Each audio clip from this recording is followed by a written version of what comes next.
Hello and welcome to Taiwan Talks, bringing you the latest news from Taiwan. I'm Annie. I'm Rath Wang. As military cooperation was front and center in Philippine President Marcos Jr.'s U.S. visit, we'll look at what this means for regional collective security. Joining us today are Ming-Zhe Qian, president of the Formosan Association for Public Affairs, FAPA, who is also visiting from Washington, D.C. FAPA is the largest Taiwanese American political advocacy in the U.S. And Chen Ping Kui, associate professor at the Department of Diplomacy at National Cheng-Chi University. At the same time, also executive director of its Executive Master Program in Strategy International Affairs. Lastly, Tony Hu, former U.S. Department of Defense Senior Director for China, Taiwan, Mongolia. Tony was also formerly the Deputy Chief of the Security Cooperation Office at AIT, the U.S. de facto embassy in Taiwan. Welcome back to the show. Hello. It's been over a decade since a Philippine president has visited Washington, D.C. Both countries have also just held joint military drills, the largest since the Cold War. Tony, is China and its aggression bringing these two countries closer together? Absolutely, because the United States recognize in order to deter China, the United States must maintain a alliance that protects Taiwan from both ends. Mm-hmm. So there's a common interest, which is to deter China for both Philippines and for Taiwan, and the ability of the United States to do that for both countries. So yes, it's bringing the two sides together. Mm-hmm. And then, Professor, at the same time, I just wanted to know, how serious do you think the threat is, especially Chinese threat to the Philippines right now at the moment? Mm-hmm. So it is mainly on the sea. So basically, the long-term maritime dispute between the Philippines and China has become a headache for Philippines. So recently, the Philippines filed a complaint against China's disturbing action in South China Sea. Mm-hmm. And the President, wanted to ask you, since you're based in Washington, D.C., and you work closely with the U.S. congressmen and also other politicians, with Chinese aggression, do you feel that there's more support now for Taiwan? Yes, for sure. I mean, it is the best ever between U.S. and Taiwan right now. The support coming from the Congress is really at the highest. We see that because they have the understanding of how China is heading, and the threat becomes so real, and everyone is concerned. And I think we see this support coming from every angle, and include military, include the foreign affairs in the State Department.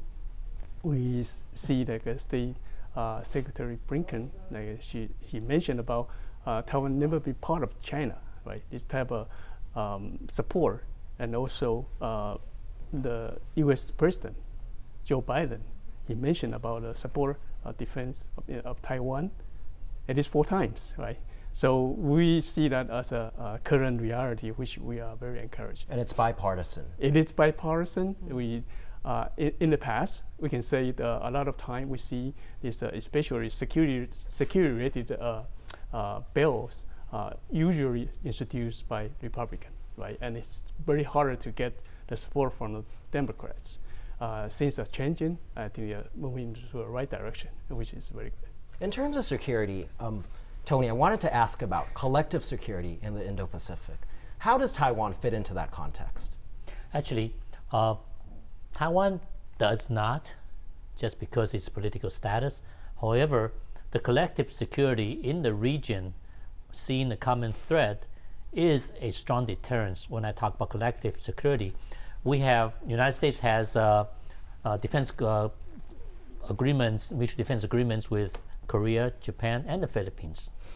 So the collective defense with these countries combined together is an effective tool to deter China. But Taiwan is a huge part in that. Taiwan, the interest of the collective security is to making sure Taiwan remains a freer, democratic country, because for the economic survival of these countries, all 3 countries that I just mentioned, it's tied to Taiwan's survival. Mm-hmm. And then to follow up on that, since we're kind of saying the ally and also the cooperation has been ongoing and growing between the U.S. and the Philippines, and especially we know that Marcos Jr. is in the U.S. and U.S. and Philippines are also rebuilding and restarted the Cold Thunder exercise since 1991. And You've seen all these. Can you give us a little bit of background of this? And of course, what do you think is the significance of this for restarting this exercise?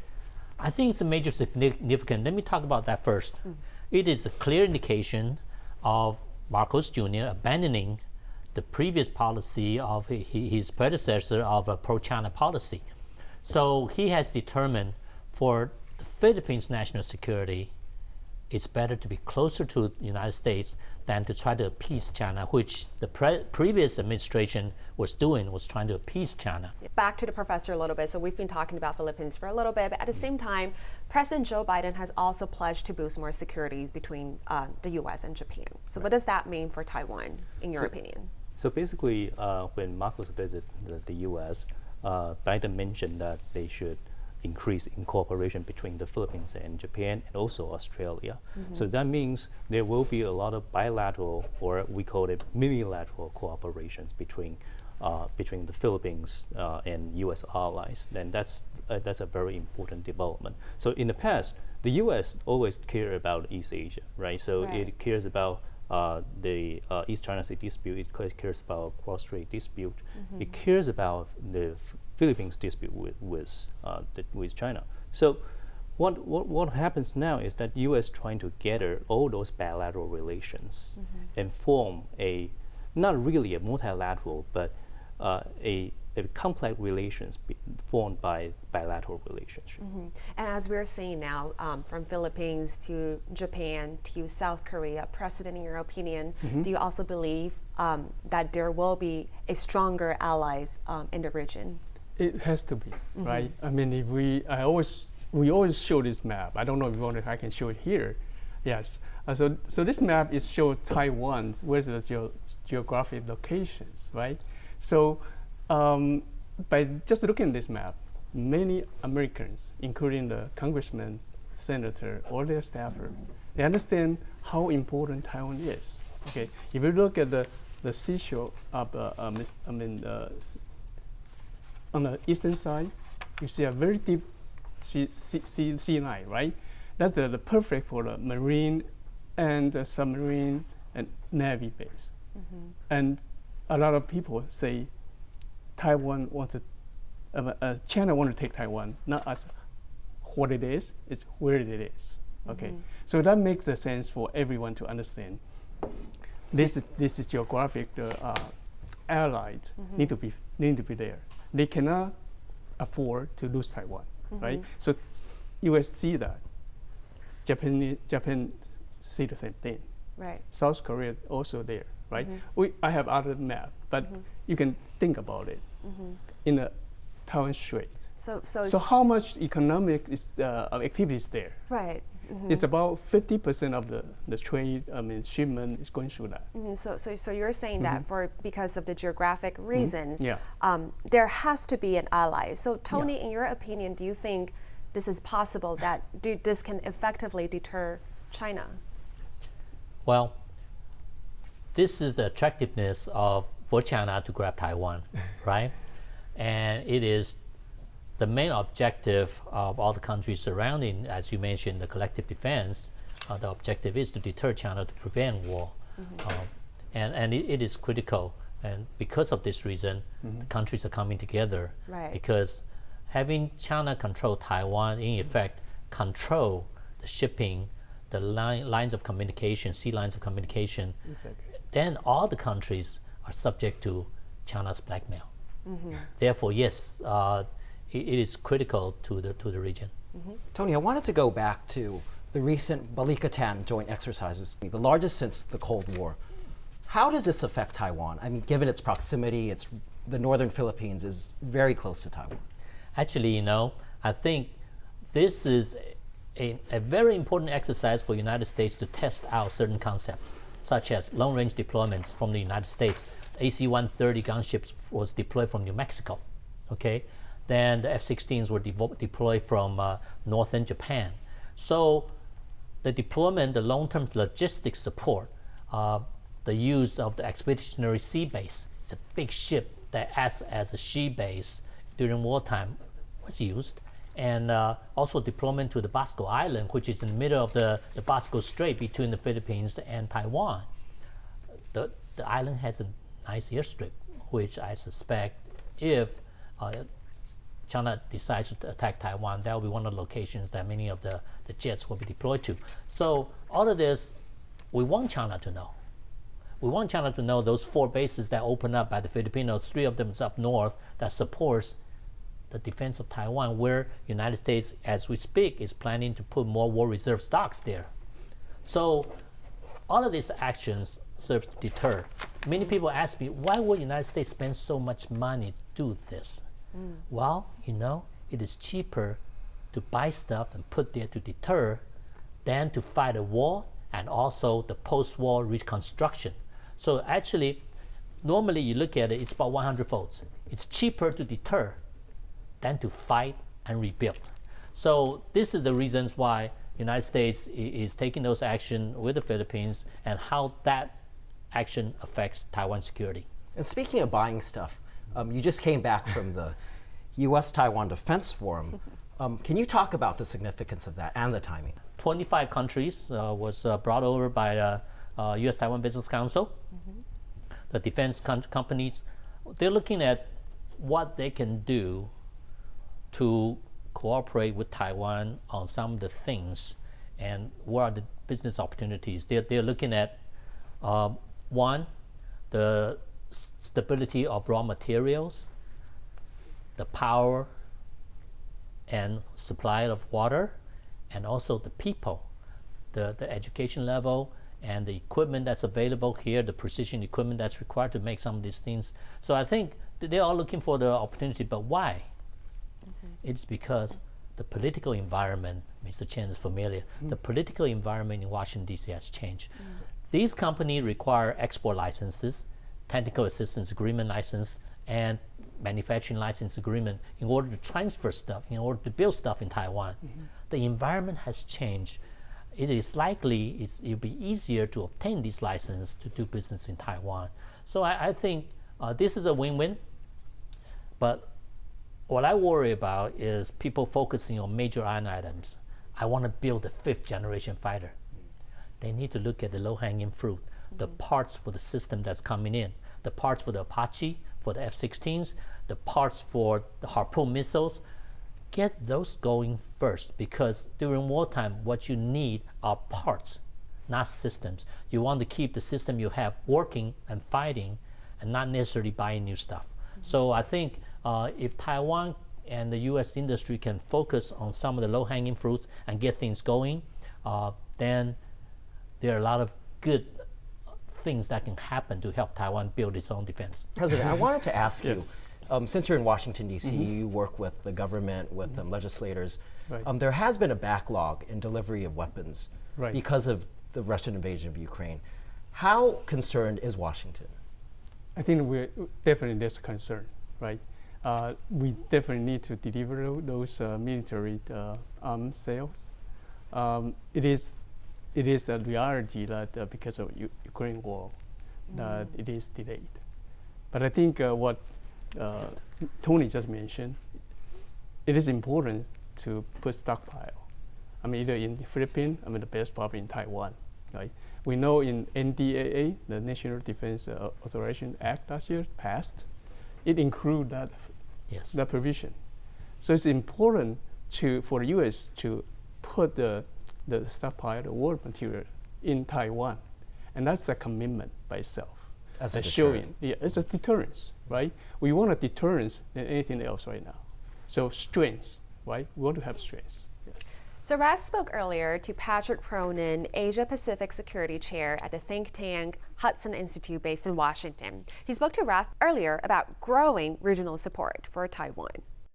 Patrick, South Korean President Yoon Suk-yeol mentioned that the Taiwan issue is not merely an issue between Taiwan and China, but just like North Korea, a global issue. How significant is this statement? It represents an important statement that we've heard with increasing frequency from U.S. allies and partners around the world, from the European Union to Japan, South Korea, Australia, and others, namely that the Taiwan Strait issue, because of peace and stability across the Taiwan Strait, is a global issue. It is a matter of war and peace and disruption or stability throughout the world. That's just a statement of fact. So in that sense, it was nothing new. Now, the timing of this statement before President Yoon arrived in the United States for a state visit, and before and I think after President Macron had left China and given his own interview in which he seemed to downplay the importance of Taiwan and being a distant issue from him as the leader of France, at least. I think it was important timing that President Yoon said something that provided Taiwan with some international space as President Yoon was heading to the United States himself, and at the same time, it put distance between what President Macron had said and what all the other European leaders have said, and what the European Union has said, as well as what President Yoon, Prime Minister Kishida, Prime Minister Albanese, and other leaders in the region have said that peace and stability across the Taiwan Strait is of paramount importance for security and prosperity. Indeed, has Chinese actions forced President Yoon's stance to be more supportive or more clear on that support for Taiwan, as we've seen last year with Nancy Pelosi's visit? There was that episode, of course, where President Yoon was on a sort of a staycation for a day and not able to meet the then Speaker Pelosi when she visited Seoul. This could be partly compensation for that in terms of making it clear where the Yoon administration stands in preserving the status quo. And preserving the status quo is not a radical position. It's in fact one that the Chinese government claims that they support at times. It was a valuable statement. He has leaned forward in this occasion to show some support for peace and stability across the Taiwan Strait again. Leave aside the Speaker Pelosi visit. I would say that the environment has changed, though, when you think about the meeting between President Tsai and Speaker McCarthy in California, and the aftermath of that with exercises, including the threat to stop shipping in international waters around Taiwan. That is an issue that cuts very close to the critical sea lines of communication of South Korea. And that may well have prompted President Yoon to be a little more proactive and full-throated in stating that this is a global issue, because those are global sea lines of communication, and they are the lifeline of South Korea. Going back to President Yoon's state visit to the U.S., do you expect more cooperation in terms of security and defense between the two countries? President Yoon has proven to be a stalwart ally of the United States, and I think President Biden and the Biden administration, and indeed bipartisan support throughout Capitol Hill, have responded in kind. This is a very vibrant, strong alliance. So as we mark the 70th year of the U.S.-South Korean Mutual Defense Treaty, not only we kept the peace that allowed for South Korea to prosper as a democracy and become such a leading edge technological power and a global pivotal state, indeed, as President Yoon postures South Korea right now, we are increasingly cooperating not just on the peninsula with the Washington Declaration sort of geared toward both strengthening deterrence and reassuring our South Korean ally on extended deterrence, but we're also prepared to cooperate on a range of issues that intersect national security, including critical supply chains, including critical semiconductor chip production, and avoiding the kind of vulnerabilities that we could face over critical technologies for military and security that we faced in COVID over some of the health shortfalls that were felt immediately after the pandemic spread. Does this cooperation also include Taiwan? This cooperation includes Taiwan because, as President Yoon said before he arrived in the United States, this is a global issue. And if you're a global pivotal state like South Korea, under the Yoon administration, you want to make sure that critical global issues like securing peace and stability across the Taiwan Strait is secured. And that has to happen when major countries like South Korea and the United States cooperate, and not just alone, but with Japan and with the region, with international partners globally. And I think it's a matter of how, not whether, South Korea wants to support Taiwan. Let's talk a bit about the largest joint military drills between the U.S. and the Philippines since the Cold War. How significant is this? It's another indicator that the concern about China's aggression and potential use of force, especially over Taiwan, but throughout the region, is being felt throughout Southeast Asia, throughout the Indo-Pacific, and definitely in Manila, where President Bongbong Marcos, although he took his first foreign trip to China, has since then doubled down on the U.S. Philippine alliance. He's announced new location sites for this enhanced defense cooperation agreement. 3 of those sites are on northern Luzon, the northernmost main island.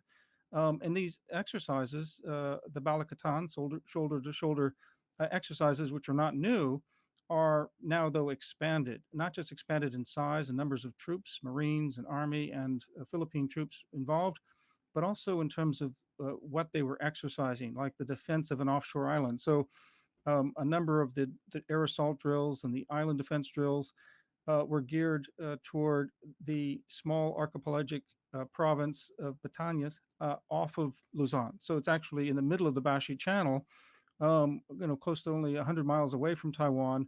And when these exercises were being started, President Marcos made a photo opportunity, and it was a real moment for photographers, because he was sitting in a HIMARS truck. So these are the sort of multiple launch rocket missile launchers that might be firing at Chinese ships, theoretically, in the Bashi Channel, including in a Taiwan scenario. So it was an unmistakable sign. How strong is this in terms of substantially deterring China? Do you feel these drills and the new bases that the U.S. will be using will actually make Beijing think twice more strongly before taking any action? They feel like they can weaponize coercion and threats.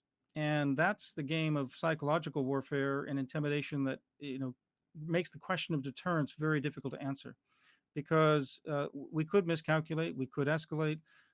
Those things are all possible, but really, most likely, what the Chinese are doing is threatening military invasion so they can force their way to essentially control Taiwan.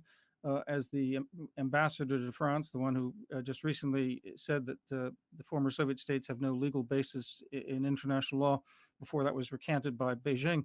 He's also said in the past that the people of Taiwan will need to be re-educated because they clearly have been brainwashed by free thinking.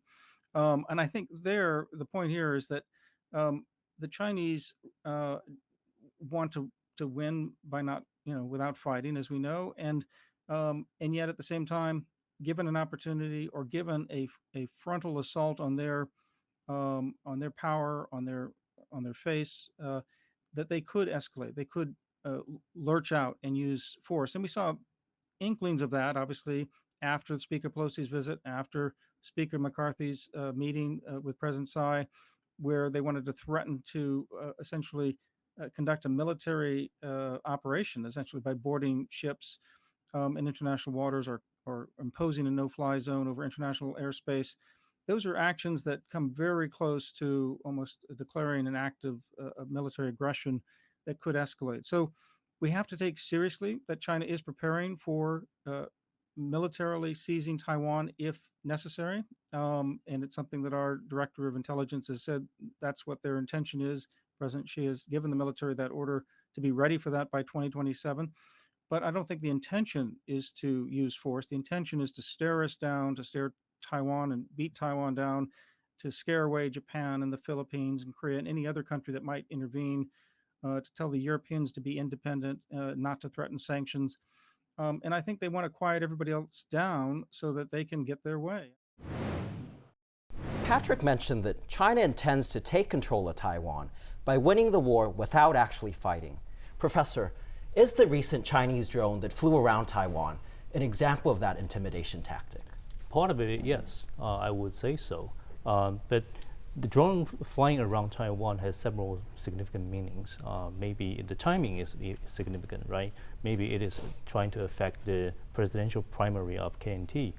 The other thing is that the PLA is showing off its capability. It's able to circumvent Taiwan using a drone. This is something that we haven't seen before. That's why it is significant. The third thing I think it is that since this is a drone and this is less costly, right? So it will be something that PLA will use very frequently in the future, because it is less costly, it is less provocative, but it can do the things the PLA airplane can do. So I think we will see more of these incidents in the future, unfortunately. Former Deputy Defense Minister Lin Zhongbing came on our show, and he talked about a potential Chinese invasion, and he said that what would likely be in that scenario was thousands of drones flying to Taiwan as a first step. What do you think of that? I think that's probably true, but I will also say that it will accompany with thousands of missile attack to destroy the facilities in Taiwan and cut off power and water in Taiwan.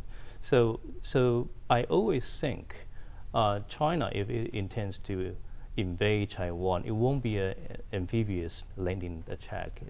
So it will be something that a coercive diplomacy that asks Taiwan to yield. It will be like an ultimatum. And to follow up a little bit on that, Tony, just the really, because we interviewed John Bolton the other day, Okay, and good. he did say that he believed weakness is provocative. It's very important for Taiwanese people to make sure that they are prepared to defend themselves, and probably the U.S. should also drop strategic ambiguity and make sure it be clear on its position to support Taiwan. So what's your take on that? I agree with him as far as weakness is provocative. Recently, a legislator candidate in Taiwan said, 委屈的和平也是和平, a wrong peace is peace. That is a defeatist attitude. That gives China the thought of, well, maybe Taiwan's ready to surrender once I attack. It will invite an attack, John Bolton said. Basically, that's the same thinking as he is. So, yes, I feel it's so important to Taiwan to demonstrate a determination to protect itself. That actually will maintain peace. It is not a wrong peace. It is not 委屈的和平. 委屈的和平 is not 和平, because it will just encourage China to attack. You're willing to accept a 委屈的和平. So Taiwan cannot give China the idea that Taiwan is willing to accept a situation like that. Therefore, something like that, I thought that's dangerous to say, especially from a legislative candidate. During World War II, or actually right after World War I, I believe, is when Winston Churchill said, you were given the choice between war and dishonor. You choose dishonor, you will have war. Same type of concept. If you're willing to accept a surrender, you will have war, because China is not going to stop. If they know they have a chance to win, they will attack. What Taiwan needs to do is to tell China, you can't win. That's when you have peace. In terms of the actual capabilities of China, I know Professor also mentioned that it was an intimidation tactic, but how strong is that actual drone that we've seen here? Actually, they're pretty good, okay? I think it was a BZK-005. BZK-005 and TB-001. Those are reconnaissance drones, medium altitude. And these are the drones that provides electronic intelligence. So it's day-to-day, it's not that big of a threat. Taiwan can do things actually to help Taiwan by control emission, which call emission control. When these type of reconnaissance assets go by, you do not transmit.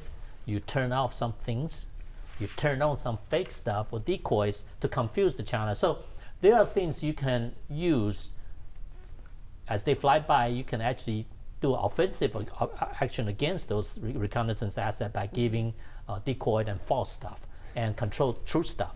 So they are very capable.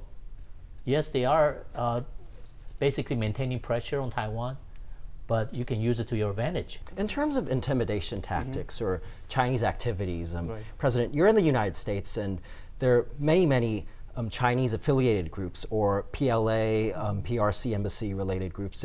How effective have they been? I would not say they are effective. We actually did more protests in their embassy or in front of their embassy and things like that. I do not see they have been effective at all. Our Taiwanese American, we are very determined to help Taiwan. Right? So they haven't swayed, say, U.S. politicians in any way to not support Taiwan? To say this, right? Taiwan has its own value system that is aligned with U.S. Democratic, right? Freedom, human rights. It's a common value between the two, right? So this will help Taiwan when we go to meet them. It's very easy to get a support, right? For Chinese advocacy, if they want to do anything, they have no way to go any closer to that value, right? But there are news that say they send letters or phone calls to threaten congressmen. What is their usual response?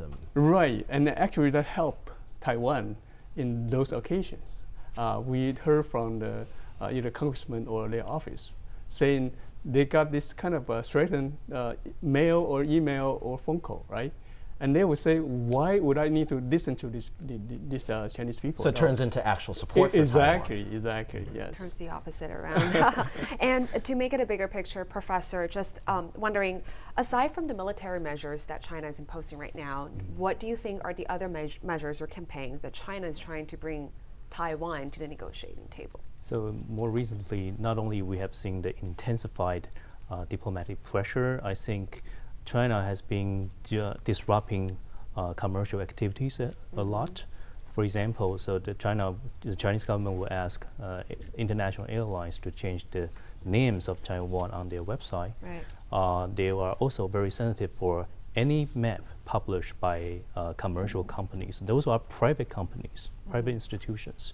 And in the past, China hasn't been concerned about those things. Commercial activities, business are business, and politics are politics. So for the most part, those activities are not disrupted. But right now, Chinese has been intensifying their disruption actions. Do you think it's going to be a lot more intensified during the 2024 election? I'm afraid I'll have to say yes. Yeah. What do you think might the outlook be like? You mean in Taiwan? Right. Yeah. So I think the more China try to disrupt these normal activities, the more it raises attention about Taiwan, and it makes Taiwan a victim of China's pressure. And we all know that right now many regional countries has not been very fond of Chinese foreign policy behavior. So it only has opposite effect, just like what the blackmail can do. So probably the more tension it has, the more tension that China is bringing up to Taiwan, it will probably making the allies even stronger. But there is a prerequisite. The Taiwan must be a victim. Taiwan must not stir the water. Okay. Taiwan must be the one who want to maintain the status quo, or at least not to do something that to change the situation in Taiwan Strait. Right. Okay. President, in terms of being in Washington, seeing politics, the U.S. is seen as having a leading role in democracy in the free world. Right. What do you think Washington can do for Taiwan? I mean, what does Washington need to do, you feel? Washington has been trying to help Taiwan many times, many occasions, right? They see Taiwan lose one ally, one diplomatic relations in their current small list. In the past, they passed this Taipei Act, right?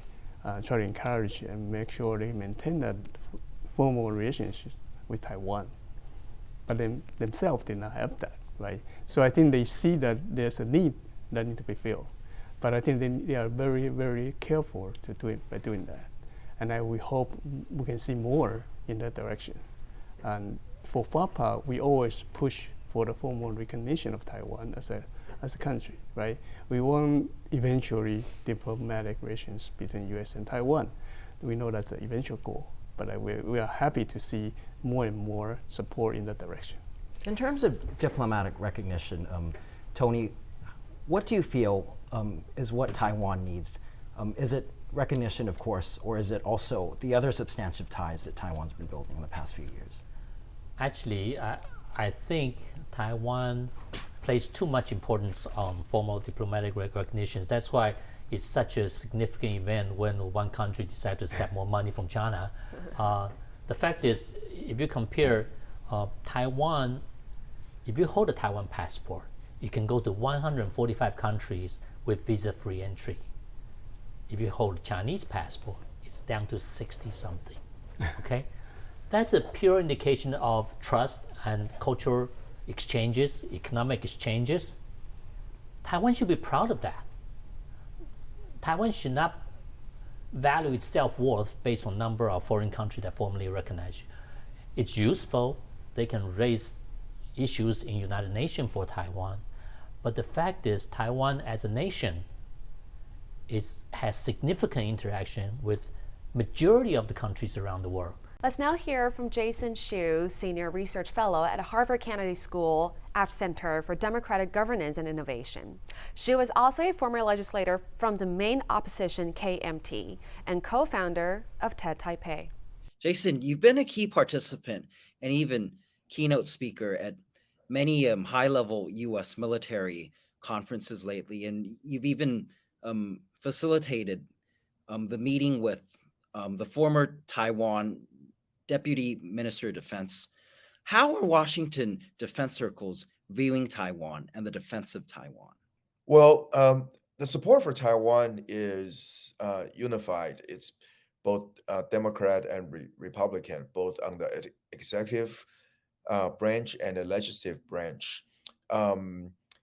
We were in the Washington, D.C. Primarily to communicate the urgency of dealing with a Taiwan blockade scenario. Most of the scenarios or simulations focus on a amphibious assault, but then we realize at any situation, if China were to impose some sort of a pressure to Taiwan, blockade would probably be the first step. It could strain the island's capabilities to get water, electricity, or just for the society to function.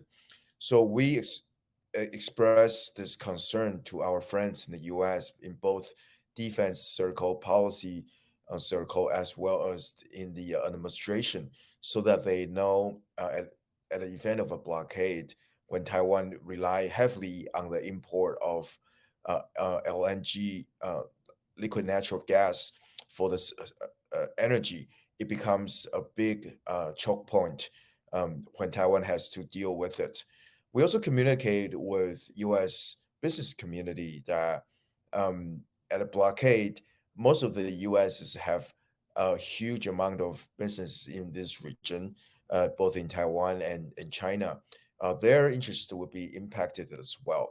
So it's not just the security concern, it also has a huge amount of economic impact if a Taiwan contingency emerges. As part of these discussions, have there been concrete solutions for what you've just mentioned? In the case of a blockade, Taiwan is choked of resources. With the national security community, various scenarios have been brought up, including the dysfunction of islands communication network, hospitals, financial services, supply chain disruption, semiconductor fab damage, and etc. And I think different solutions have been discussed, and report will be made to provide to the concerned parties to ensure that this is brought to their attention, and as well as the necessary procedures that need to be made to address those issues. One of the critical areas we feel it's important is the stockpile of food, because when China, if China imposes a blockade, getting food and water, it would be critical for Taiwan. So we should look into this, and obviously electricity energy is probably the most critical issue. We need to ensure that the civilian sector is resilient and that we have the will to sustain, and also making sure that our allies in the region, including both Japan, Australia, and Philippines, are quick to respond. Former U.S. National Security Advisor John Bolton talked about Taiwan's diplomatic dilemma in an interview with us. He was visiting Taiwan last week. It's hard when the U.S. itself doesn't have diplomatic relations. That's another reason for the U.S. to extend full relations. But I think Taiwan should look to the example of Israel, which for many decades had no relations diplomatically with its neighbors, but beneath the surface developed very close ties with many of the Arab states. Professor, how frail are Taiwan's current 13 diplomatic allies? And do you agree with Tony that we should focus on substantial ties? I think Taiwan is very special. Although we are not recognized by most of the countries in the world, we do have some diplomatic allies, but we have a lot of relations with non-diplomatic allies. So on that thought, we should of course focus on the substance, but the existence of diplomatic allies are also important too, I will argue, because they will give us some access to international community, something that you cannot do purely by the bilateral relations with particular country. Election just ended, and we're seeing that most likely it was a Taiwan-friendly party that was still staying in power. But Professor, back when you were saying how important it is to form diplomatic allies, right? Paraguay is what we're looking at too. Do you think any repeat of Honduras may still happen in the future, and how can we try to stop that from happening? I think Paraguay is a little bit different because in Honduras, we see the opposition party gain power, and that opposition party wasn't friendly to us. But in Paraguay, there were some worries before the election, but the election results saw 15 points differences. So it basically made the incumbent party very solid. Yeah, I think I can add one thing, right? In terms of international support, right, or participating in international organization like under UN, WHO, WHA, these type of things. I do want to emphasize one thing. It is to the American people, American friends, because in America, right, we treat and view United Nations as something not effective. And something just getting the funding, doing not much work, and not related to United States. So they kind of get out of those organizations, not be influential. And what U.S. needs to do to go back and get control, be influential in those organizations. In that, when they have that, they can really help Taiwan. Like right now, you have WHO, WHA, right? All these leaders are pro-China, right? Chinese are in there for many years, building it up. So all kind of effort in many countries in Africa, everywhere. Well, we've seen the definition of human rights change with Chinese influence. Exactly. So what we need to see is that America need to get in and take the control back. Now they can be effective to help Taiwan. We actually welcome all this bill that passed, the WHO bill passed last year, right? But it is not really effective. We know they are supported. I agree with the president that we should ask the U.S. to help us, because U.S. is the most influential party in the world, and it has all the power in the international organization that we don't have access. Now, and in terms of bilateral relationship, I do think that we have to look at the detail of the relationship. For example, Paraguay. Why do we have such a solid relationship with Paraguay? Because we have trade with Paraguay. Paraguay is the most important source of our frozen beef, and we are the second largest destination of their frozen beef. So Tony, do you feel defense alone is enough? Actually, defense add on to that. Do you know Paraguay has military officers attending Taiwan's military school? That's a long-term plan because they go up the rank and Taiwan has Paraguay military officers in different schools at different levels. So these are the type of influence Taiwan should maintain with many of the diplomatic allies. So on defense, it helps. Alone, not enough. What do we need to make sure that Taiwan can deter potential Chinese aggression? When we talk about deter Chinese aggression, the strongest power actually is the people determination to defend itself. Yes. It is not the hardware. It is the people, the heart, and the mind. Because if China knows Taiwan's going to put up a fight, that might just be sufficient to deter China, because it's a never-ending war, and they can't afford to get drawn into a never-ending war. So I think what Taiwan needs the most is unity, determination to defend itself. So drawing lessons from Ukraine. That's Exactly. I would think that we all need to learn from Ukraine war. You see the determinants, right? Yeah. You see their strong will from these people. We do need to have that coming out of Taiwanese people. I think we need to show our will to defend ourselves, our homeland. And So that is unreplaceable. Professor, any last words? I think not only that we need people to gather together, we need to have the means to threaten our targets. So if you want to have a good deterrence is a psychological game. So you need to you need to incur future cost on your target. You need to be able to tell China that if you dare to attack, you will suffer a lot. And I think Taiwan, together with the U.S., have been doing that for decades. The only question here is whether this deterrence has been weakened by the rising Chinese military capability. So that's why we talk a lot about enhancing Taiwan's capability, right? Because we want to make China hurt if something happens. And we want to make sure that China knows it. Especially that will strengthen their regime itself. Xi Jinping needs to know that when he take that action, the consequence may be their regime. Yeah, that's true. That's true, because Chinese government legitimacy depends on Taiwan issue a lot. So that's part of the reason President Xi will not launch attack easily. If you liked our show, please search for us on YouTube, give us a thumbs up, and hit subscribe to our channel. Feel free to leave us any feedback in the comments section, and we look forward to hearing your thoughts. See you next time.